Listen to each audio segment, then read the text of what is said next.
গল্প গোধূলির বেলা পশ্চিমে সূর্যটা আস্তে আস্তে ডুবে যাচ্ছে। সেও চলে যাচ্ছে তার ঘরে। চারপাশের মসজিদগুলো থেকে ভেসে আসছে আজানের সুর ধ্বনি। কিছুটা দূরে খেলার মাঠে ছোট ছোট ছেলেগুলো এখনো ফুটবল খেলছে। সূর্যটা ডুবলো যে লাল আলোগুলো আসে তাতে বেশ স্পষ্ট দেখা যাচ্ছে চারপাশটা। কিছুক্ষণের মধ্যেই চারিদিকে অন্ধকার নেমে এলো। সবাই চলে গেল, শুধু অনি দাঁড়িয়ে আছে তার বাসার ছাদটাতে। এই রাতকে সবাই বিদায় জানালেও হয়তো অনি বিদায় জানাতে চায় না। কিছুদিন হয় কোনো এক অজানা কারণে অনির মনটা খারাপ থাকে। সময় অসময় এমন করে থাকে যেন পৃথিবীর সব চিন্তা সে একাই করে। কিছু কিছু প্রশ্নের উত্তর সে এখনো খুঁজে বের করতে পারিনি। বিভোর হয়ে থাকা অনির ফোনের রিংটোনটা বাস্তবে ফিরে এলো।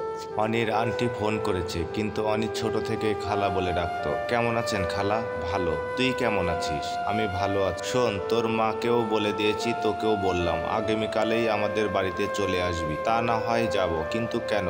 আগে আয়, তাহলে জানতে পারবি। ওকে? এখন খুব অনিকার কথা মনে পড়ছে অনির। অনিকা অনির খালাতো বোন। এদের দুইজনের এরকম নাম হওয়ারও একটি ঘটনা। অনির যেদিন নাম রাখা হয় সেদিন অনিকা এই পৃথিবীতে আসে। তাই অনির নামের সাথে মিল রেখে অনিকার নামটা রাখে অনির মা। সকাল 7টা। ফাতেমা বেগমের মানে অনির মায়ের ঘুম ভাঙে অনির ডাকে, কারণ বগুড়া যেতে সকালেই একটা ট্রেন আছে। অনির অবশ্য ট্রেনের ভ্রমণ করতে ভালো লাগে, তাই ট্রেনেই যাবে বগুড়া।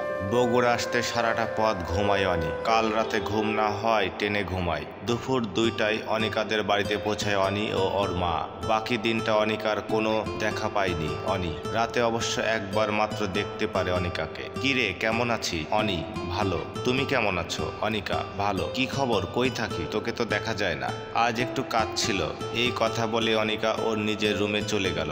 অনিকার এই রূপ ব্যবহার দেখে ঠিকই বুঝতে পারলো ওর মন খারাপ। তা না হলে অনিকা যে রকম মেয়ে, সে বারবার শীতে অনিকাকে জ্বালাতন করত, তা ছিল হিসাবের বাইরে। অনি যে কয়দিন ছিল ওর কাছে মনে হয়েছে ও কোনো দাজ্জালের বাড়িতে এসেছে। সারাদিন এখানে ওখানে ঘুরতে নিয়ে যাওয়া, নানান রকম কথাবার্তা। একদিন তো সকালে ঘুমানোর সময় পানি দিয়ে গা ভিজিয়ে দিয়েছিল।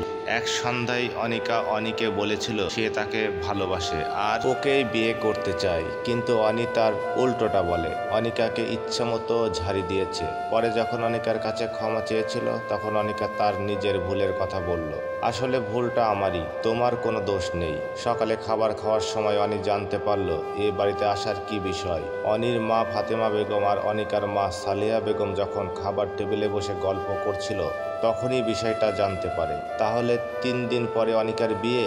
এ বিষয়ে অনিকে বলা হয়নি, কারণ অনির বিয়ের অনুষ্ঠানে চুলকানি আছে। তবে বিষয়টা জানার পর থেকে অনির আরও বেশি খারাপ লাগলো। বাকি দিনটা সে রুমের মধ্যেই নিজেকে বন্দি রাখলো।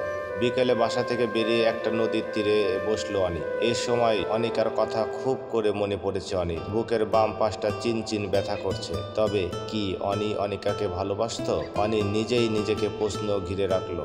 উত্তরটা যখন নিজ মন থেকে বেরিয়ে আসলো, খুব করে কান্না করতে চাইলো, কিন্তু পরক্ষণে মনে হলো পুরুষ মানুষের কান্না করতে নেই, কারণ পুরুষদের মানায় না কান্না।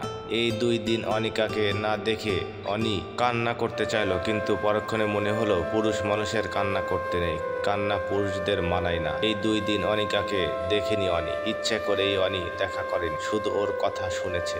আজ অনিকার বিয়ে। সারা বাড়িতে কত লোকজনের আগমন হয়েছে, সকাল থেকে কত কিছুই না ঘটছে এ বাড়িতে। অনি তখন রুমে আবদ্ধ করে রেখেছে নিজেকে, কারণ সে যে দেখতে পারবে না অনিকাকে অন্যের হাতে। অন্যদিকে অনিকাও রাগ করে আছে অনির ওপর। বরযাত্রী আসার আগেই অনিকার সাথে দেখা হয়নি। অনি শুধু একটা কথাই বলেছিল, তোর তো হয়েই গেল, এবার কিন্তু আমার পালা। অনির এ ব্যবহারে অনিকা কিছুটা ঘাবড়ে যায়। অনিকা জানে অনিও তাকে ভালোবাসে, তবে অনি এরকম করলে কেন তা বুঝতে পারল না। সন্ধ্যা 7টা। অনি বসে আছে সেই নদীর তীরে। অনিকাকে বিয়ে সে দেখতে পারবে না, তাই ওখান থেকে চলে এসেছে। আস্তে আস্তে সূর্যটা অস্ত যাচ্ছে, চারিদিকে ঝিঝি পোকা ডাকতে শুরু করেছে। সারাদিন শেষে সূর্যটা তার আলোর খেলা দেখে নিভে গেল। সাথে দিয়ে গেল কারো জীবনের একরাশ হতাশা। কিছু কিছু ভালোবাসা কোনোদিন প্রকাশ করতে নেই, সেই ভালোবাসা আঁকড়ে ধরে জীবন পথটা চলতে হয়।